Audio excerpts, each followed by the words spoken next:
कधी-कधी मला YouTubeवरती अशा कमेंट्स येतात, की "तू जॉब सोडून फक्त YouTubeच का नाही करत? किंवा YouTubeवरून मला नक्की किती इन्कम मिळते?"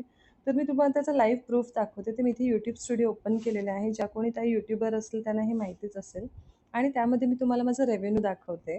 तर ॲक्चुअली मला रेव्हेन्यू खूप जास्त जनरेट होत नाही. जर तुम्ही ते पाहिलं, तर इथे बघा मेमध्ये मला फक्त $16 आतापर्यंत जमा झालेले आहेत. एप्रिलमध्ये 11 आणि मार्चमध्ये 13 अशा प्रकारे डॉलर्स जमा होतात आणि ज्यावेळी आपले $100 जमा होतात तेव्हाच ते आपल्या बँकेच्या अकाउंटमध्ये येतात.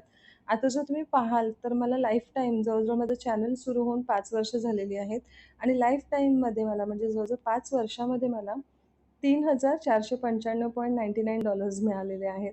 तर याच्यापेक्षा जास्त सॅलरी म्हणजे तसं बघायला गेलं तर 3 ते 4 महिन्यांमध्ये माझे $100 जमा होतात. मग त्यापेक्षा जास्त पैसे मला जॉबमधून मिळतात. पण मी असंही सांगणार नाही तुम्हाला, की YouTube हे एक चुकीचंच प्लॅटफॉर्म आहे. तुम्ही जर बघता, इथे माझा फक्त 28 डेजमध्ये रेव्हेन्यू $17.12 जमा झालेला आहे.